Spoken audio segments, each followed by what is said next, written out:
guy would just tape himself up and not flying. So let me tell you about Helena Remsburg. Helena Remsburg. We're not on air, are we? Well, Helena Remsburg. She's playing with a Bruce, I think. She sprained it last week. I guess Wednesday when a meeting was on. Mom, get Mother's phone. Yeah, go get my phone. You ready? She's fully You know, they have a pool house out when the kids out there. Yeah, it's walks. It chased him and I everything. don't have my hair combed. I don't. Mine's done.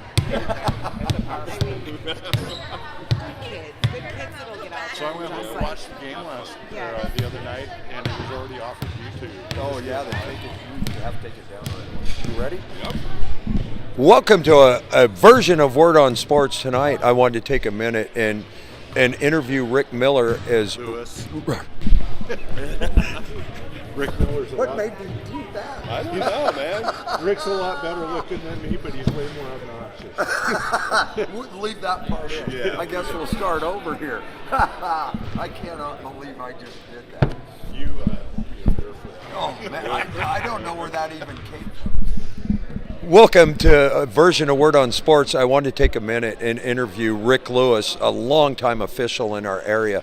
And Rick is going to retire tomorrow, I guess. He just told us is his last varsity game. So I wanted to take a second and talk with Rick and discuss his career and where he's been, how many games he's done, so on. So Rick, first, let's start with a little background of who you are and where you live and where you come from. Well, I'm from Winthrop. I live up there. I've been in the Met House since June of 1990. I built a career with the Washington State Parks and Recreation Commission as a park ranger and then later as a park and area manager.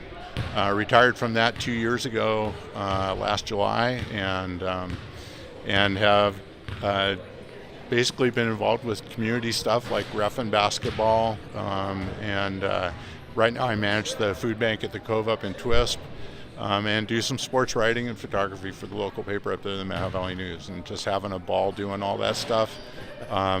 And I've been reffing Okanagan County for 32 years.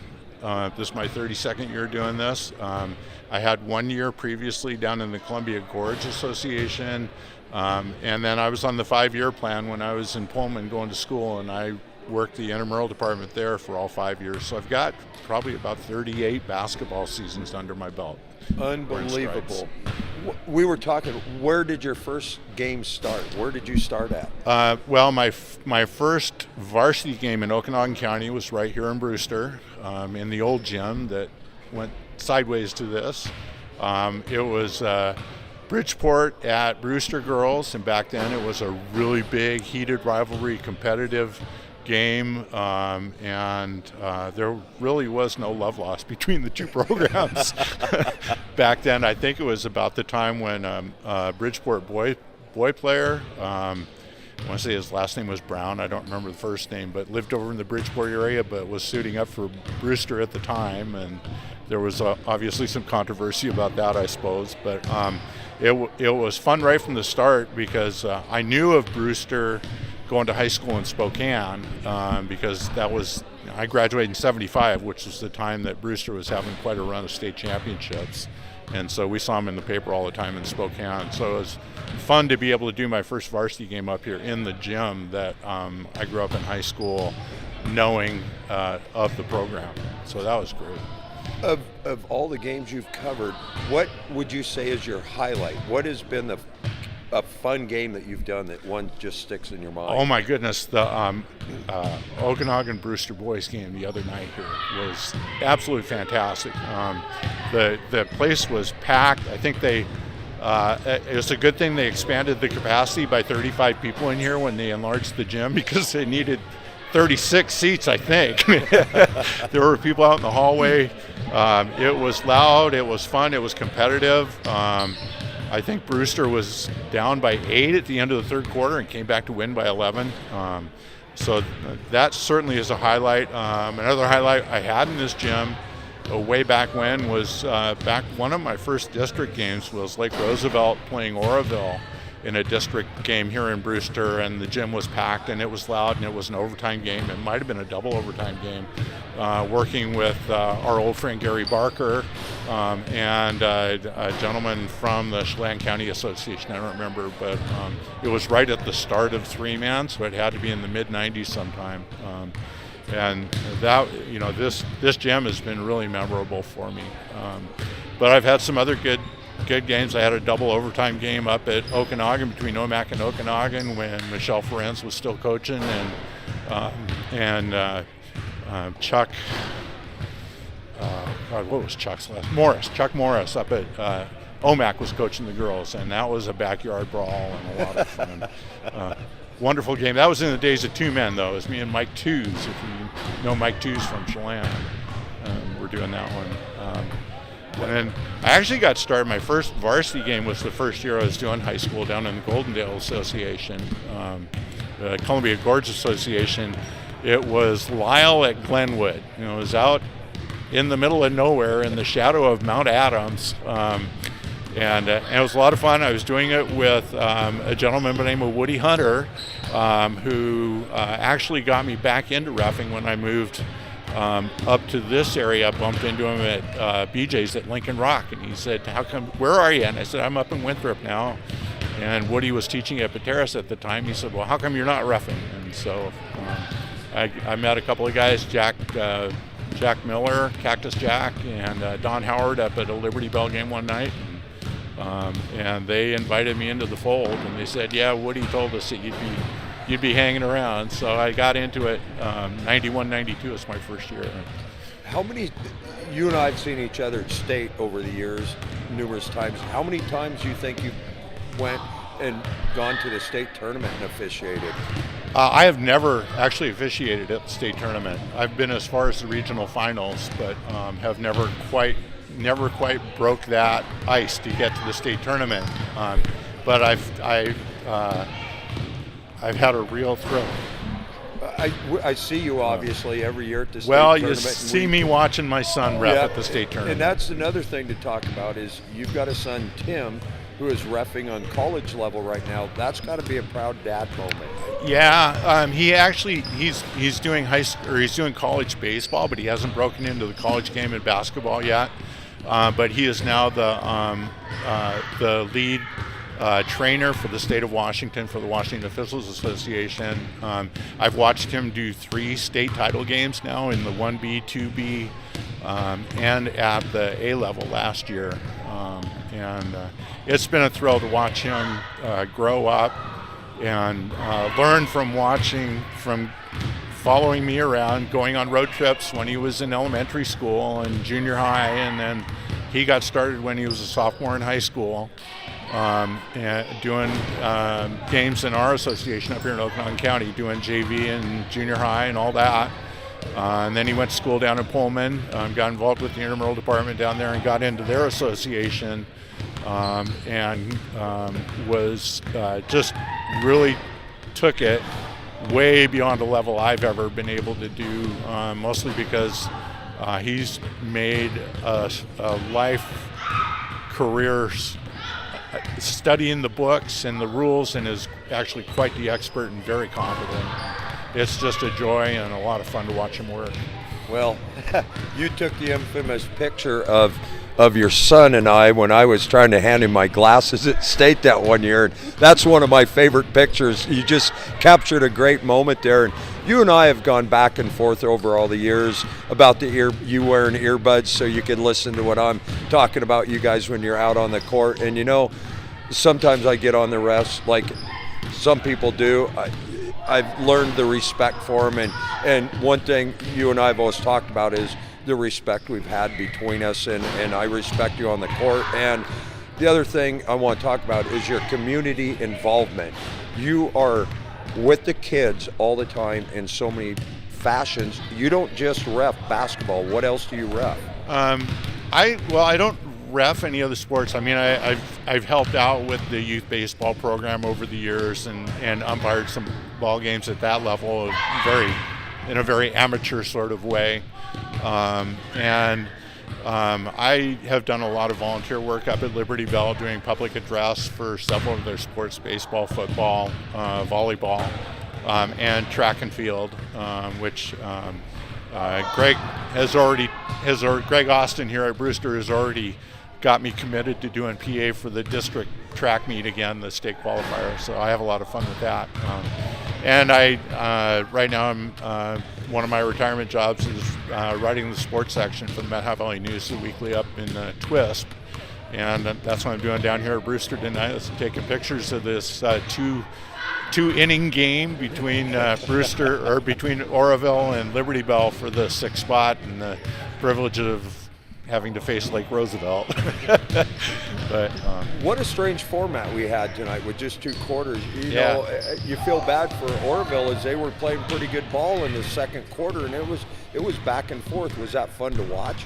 Yeah, it was. It was fun to watch, and you can't, when I've been involved with Liberty Bell, both of my kids went through Liberty Bell High School from kindergarten through graduation. And so my daughter played basketball, ran track and cross country. My son ran cross country, played some baseball, did track.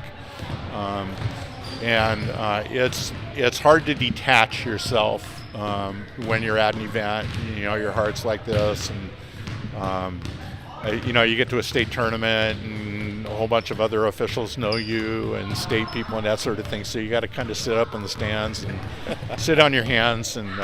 But that's the joy of it, I think, is just being around the kids. They're so inspiring. There are so many stories of kids overcoming adversity, not only injury stuff, but overcoming environmental factors that they were born into and have no control over. And I will argue anybody who says kids these days are no good. People have been saying that. People that were our age when we were young were saying that about us. And the only thing I have to say to somebody who says kids are no good is, well, it's obvious that you don't work with kids, because kids are good. There are a couple of knotheads, but I enjoy being around them. They're inspiring for me. They're aspiring for me. And I also feel it's important in my role in the community as a leader and as a career law enforcement / resource officer, to set the example and be with them and just let them know that we in the adult community and now in the senior community, Carl, we believe in them, and we have to believe in them because they're the future of our society. And if we give up on them now, we're done. So, yeah. That's something I say to kids all the times I believe in, and I don't think they hear it enough.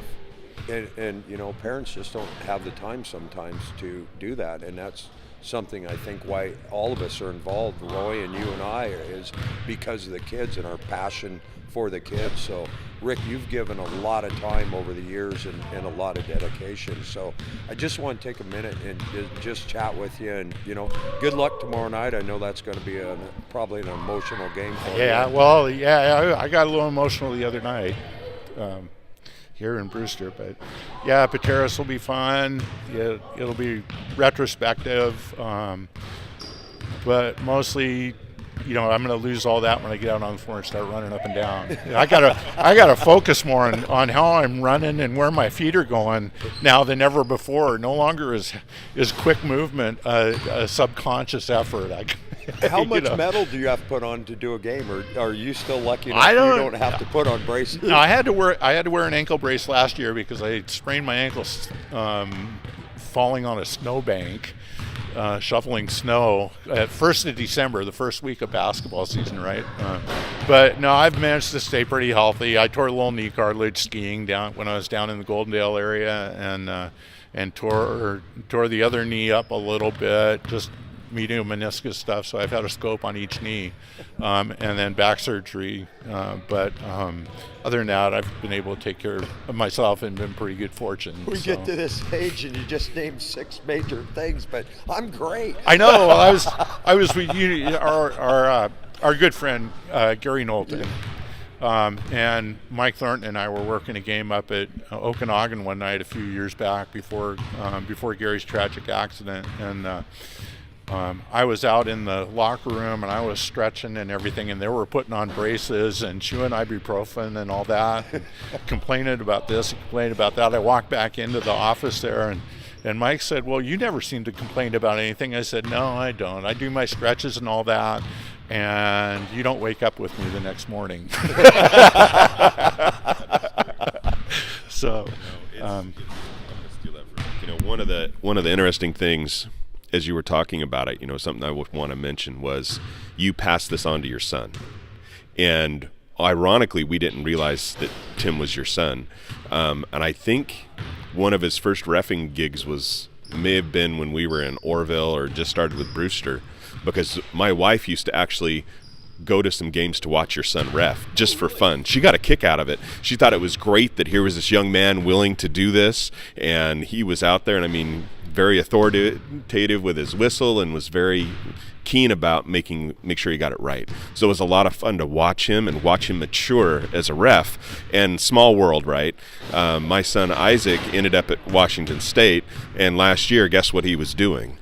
He was reffing intramurals and got to work with your son. So it was neat to see that and to hear about it, etc. And of course, your son reffed some of his games when Isaac was playing basketball for Brewster, but back in high school. So it was kind of funny. But it's neat how small a world it is, and your influence and what your son is doing too, and everything. And that's really cool. It's been really nice for me because being a career public employee, so often parents get an opportunity to pass along a business or something like that to their kids.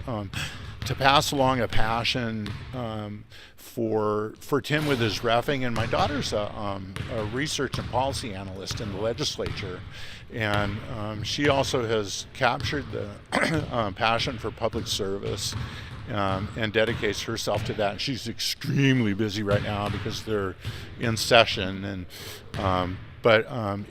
that's the real joy, is to watch your kid take over your business or pick up on one of your passions that was a hobby for me but has become a way of life for him. And it's a lot of fun. He and Luke Kindred were reffing at the same time in the Okanagan Association, and they were lighting up the ADs and stuff. And Steve Simonson down in Chelan County noticed them and noticed Tim we went down to do a summer tournament at Cashmere, and Steve was coordinating officials and he was doing clinics and stuff, and he picked up on Tim right away and picked up on Luke right away. Both of them, they were, we were, I think Jim Brucker was assigning back then, and he was letting them do JV games by themselves. These two high school kids are out doing a high school JV game by themselves and handling coaches like Rick Miller and some of the others. It's been a lot of fun, and thank you for that. I know he's put a lot of effort into it. So anyway, I am not going to totally drop this thing, Carl. I'm just pulling out of the high school varsity stuff so I can spend some time developing a training program for our younger, newer officials. One of the issues that we face is statistically we lose about 70% of the people that want to try doing basketball in the first 3 years.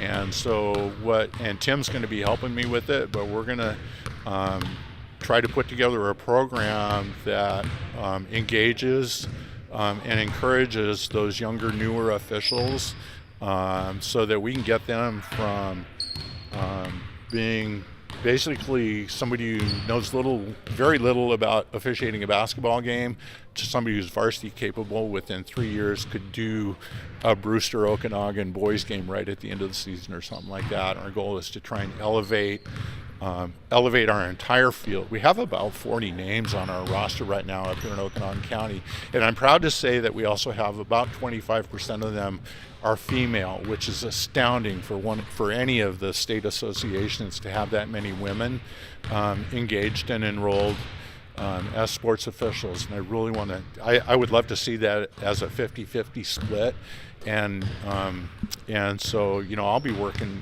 like Julia Buckner, who's an amazing person. Try to engage her in that and recruiting more women. And also reach down into the high school for kids that aren't quite good enough for varsity and realize it, and they're not ready to give up on basketball yet, because I know 2 kids that got started that way, and both of them have been doing state tournaments. So, yeah. Well, Rick, I appreciate the time, and I just want to take some time with you, and we respect you to all ends, and you've just put in so much time, so I just want to take a second and just get a chance to talk to you, because our paths don't cross all the time. You're in another gym when we're someplace, so best of luck tomorrow night in your game, and I know that's going to be a tough emotional game for you, and we'll be thinking about you. Yeah, and then I got Okanagan on Saturday night. So hey, Okanagan and Manson Saturday night. So and Manson, that's your stomping ground. Yeah, life can't get any better. So Rick, thank you. I appreciate you. I love you as a good friend, and I wish you the best of luck in your semi-retirement. I know how that goes. So, Rick, thanks a lot. We appreciate the time. All right. Thank you. Thank you, sir.